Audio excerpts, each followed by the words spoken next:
यदि आप भी चाहते हैं मां संतोषी म्यूजिक यूट्यूब चैनल का ऑडियो वीडियो सबसे पहले आप तक पहुंचे तो हमारे चैनल को सब्सक्राइब करें और बेल आइकन को दबाना ना भूलें।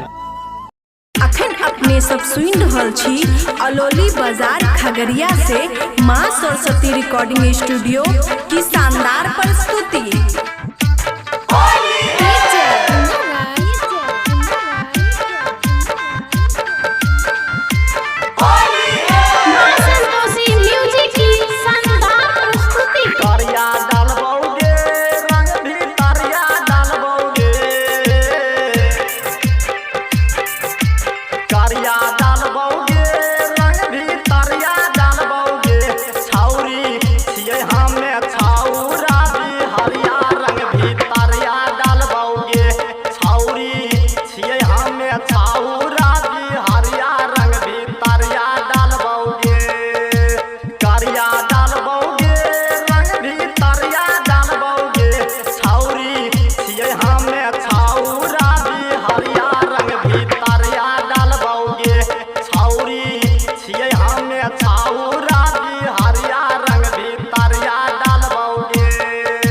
Presented by मां सरस्वती रिकॉर्डिंग स्टूडियो अलोली बाजार।